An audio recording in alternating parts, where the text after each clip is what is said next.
Okay, lift on 3. 1, 2, 3. Got him. Clear on this side.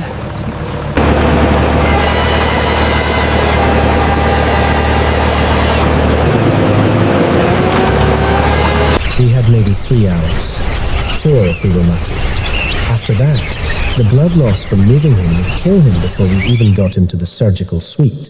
When I first saw the radio images Dr. Paris sent through on the sat phone, I thought it was a mistake. Some kind of technical error.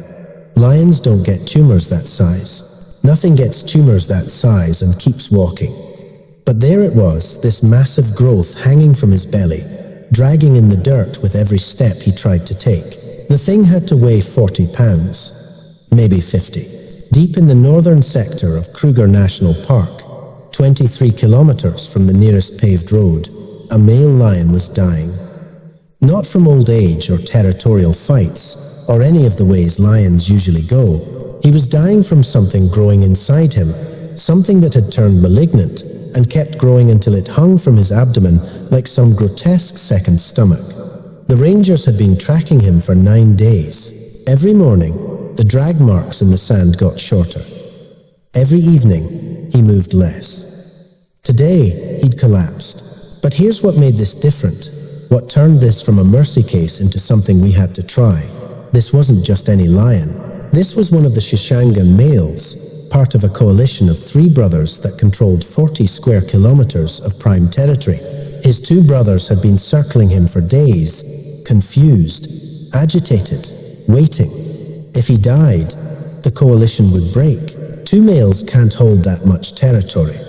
Within weeks, new males would move in, kill every cub under 2 years old, and destroy a bloodline that had ruled this part of Kruger for 7 years. 23 cubs would die if we didn't save this lion.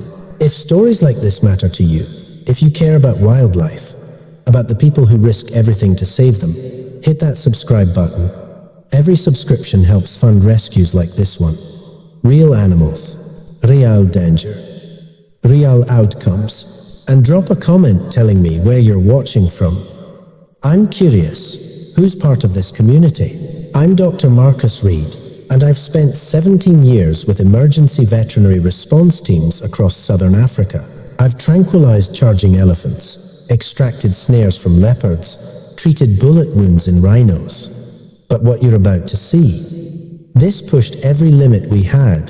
The size of the tumor, the complexity of field surgery on a 400-pound predator, the race against time before his blood pressure crashed this case, rewrote our protocols. This is the weight he carried, and this is exactly how it went down. It started with a crackling radio call at 5:47 a.m.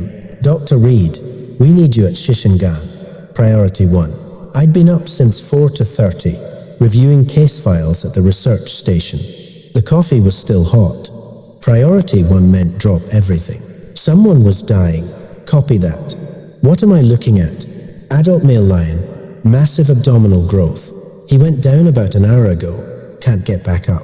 I was already moving, grabbing the emergency kit from the wall. How massive? There was a pause. Doc, I've been doing this 12 years. Never seen anything like it.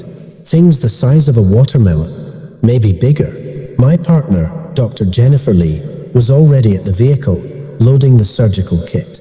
She'd heard the call. After 8 years working together, we didn't need many words. She caught my eye. Bad? Sounds like it. We threw in the portable anesthesia machine, the emergency surgical packs, 16 liters of IV fluids. The sun wasn't fully up yet, and the morning air still held that African cold that disappears the moment the sun clears the horizon. Ben and Sarah, our field assistants, loaded the capture equipment, while Jennifer ran through drug calculations on her tablet. 400 pounds, you think? She asked. Maybe 450. Full-grown Kruger male, ketamine and medetomidine, yeah, but keep the reversal ready. If he's got a tumor that size, his blood pressure's already compromised. The drive from the research station to the Shishangaan territory took 43 minutes, on roads that barely deserved the name. Red dirt tracks cut through mopane scrub and fever trees, the Land Cruiser's suspension taking a beating with every pothole. The radio crackled with updates. He's tried to stand twice. Can't do it. The brothers are getting agitated. Keep everyone back, I said. We're 15 minutes out. Jennifer was going through the surgical supplies, double-checking everything. If it's as big as they're saying, we can't remove it in the field. I know. Transport's going to be risky.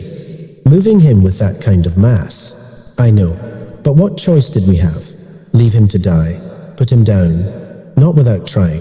Not with what was at stake. The landscape opened up as we approached the site, golden grassland, dotted with acacia trees, the morning light painting everything amber. Beautiful, if you weren't racing against time. Then I saw the rangers' vehicles, 4 of them, forming a loose perimeter, and in the center, a shape that made my stomach drop. The lion was down on his left side, breathing hard. Even from 50 meters away, I could see the mass. It hung from his ventral abdomen, angry and red, stretched skin showing a network of blood vessels feeding the thing. Every breath he took shifted it slightly. The drag marks behind him told the story. He'd been pulling this weight for God knows how long. Jesus, Jennifer whispered. We pulled up 20 meters away. Close enough to work, far enough to retreat if needed. Not that he looked capable of much. His breathing was labored, sides heaving with each breath. The 2 brothers were visible about 70 meters away, pacing, watching. They knew something was wrong but wouldn't abandon him. Not yet. All right, I said, stepping out. Jennifer, you're monitoring vitals. Ben, Sarah, you're on positioning once he's down. Everyone else stays back until we've got him sedated. The morning heat was already building. It would hit 40 Celsius by noon. We had to work fast. I approached slowly, talking low and steady. Hey, big man, I know you feel like shit. We're going to help. His eyes tracked me. Golden, alert, despite everything. That was good, still had fight in him. The bad news was the smell, necrosis. Parts of the tumor were dying, the blood supply insufficient for its size. Infection was probably already setting in. 20 feet away, I stopped. This was the range for darting, but I needed to see the tumor clearly first. Through binoculars, the full scope became apparent. The mass originated from the lower abdomen, had to be at least 18 inches in diameter. The skin was stretched so tight in places, it looked ready to rupture. Superficial necrosis at the base where it had been dragging. Blood vessels visible through the stretched skin, feeding this thing that was killing him. Vascular as hell, I called back to Jennifer. We're going to need all the fluids we've got. She was already setting up the IV lines, hanging bags from the vehicle's roof rack. Blood pressure's going to tank the moment we sedate him. I know, we'll have to be fast. The dart gun was already loaded, the dose calculated for a 450-pound male, but with his compromised system, it was a guess. Too much, and his blood pressure would crash irreversibly. Too little and he'd fight the sedation, potentially rupturing the tumor. I raised the gun, aimed for the thick muscle of his shoulder. Darting now. The dart flew true, the bright orange fletching visible against his tawny hide. He flinched, turned to look at the impact site, but didn't try to stand. Couldn't. Timer started, Jennifer called. 10 minutes to full sedation. Maybe less with his condition. Those 10 minutes stretched like hours. We watched his breathing slow, his head beginning to sway. The brothers moved closer, calling to him low. Rumbling contact calls that made my chest vibrate even at this distance. He's going, Jennifer said. Move in, carefully.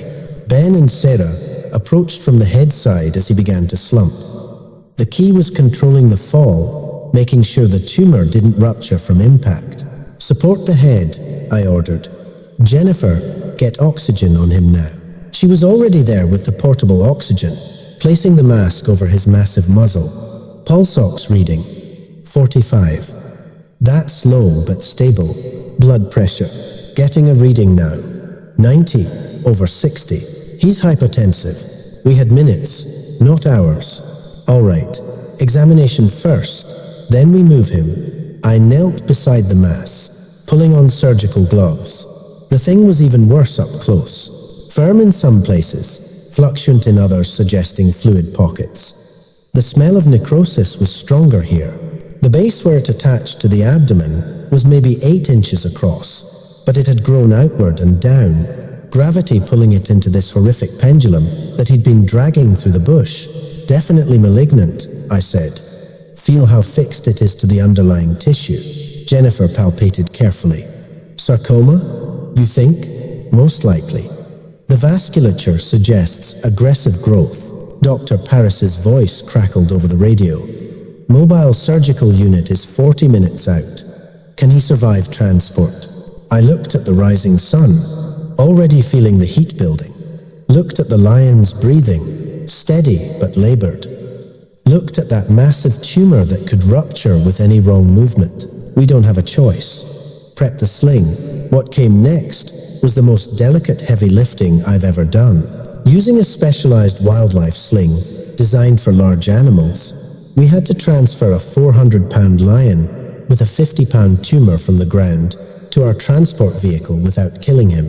Sarah, thread the webbing under his chest, behind the front legs. Ben, support the tumor as we roll him. Inch by inch, we worked the sling underneath him. Every movement had to be slow, controlled. The tumor shifted with each adjustment, the weight pulling at the attachment point. I could see Jennifer watching the vitals like a hawk. Heart rate's dropping. 40 beats per minute. That's okay. He's deep now. Let's move. We attached the sling to our vehicle's winch system, a modified setup we'd developed for moving sedated elephants. 4 attachment points to distribute the weight evenly. The challenge was lifting him without putting pressure on the tumor. Ready? On 3, 1, 2, 3. The winch engaged, slowly lifting the lion. The tumor hung free, its full weight now pulling straight down from the attachment point. I heard Jennifer suck in a breath. Watch the attachment site, I said. Any tearing? Negative. Holding for now. It took 20 minutes to move him 30 meters to the transport vehicle. 20 minutes of careful winching, repositioning, watching that tumor swing slightly with each movement. The brothers had moved closer, now only 40 meters away, watching everything we did to their coalition partner. Loading him now, I radioed to Dr. Paris. ETA, 40 minutes if we push it. Surgical suite is being prepped. Dr. Evans is scrubbing in now. We'd retrofitted a military transport truck into a mobile large animal ambulance. The bay could handle a sedated rhino, so one lion, even with his passenger, fit with room to spare. The challenge was keeping him stable during transport. Jennifer rode in the back with him, IV lines running, oxygen flowing, monitoring every vital sign. I drove, Ben beside me calling out obstacles. Every bump in the road was a potential disaster. Heart rate dropping, Jennifer's voice came through the intercom. 38 beats per minute. How far out are we? 15 minutes. He needs stimulation. Can you increase the oxygen? Already at maximum flow. I'm administering atropine. Atropine would increase his heart rate, but it was a temporary fix. We were racing against his body shutting down. The tumor had been slowly killing him for months, and now the sedation was pushing his compromised system to the edge. There, Ben pointed ahead. The mobile surgical unit, a converted shipping container that served as a field hospital, was set up in a clearing, generators running, the surgical team already in scrubs. We pulled up to the loading bay, and the team swarmed the vehicle. Dr. Evans, the senior veterinary surgeon, took one look at the tumor and whistled low. That's a monster. How's he still alive? Stubbornness, I said. And about 3 hours of luck if we're right. Let's not waste it. Get him inside.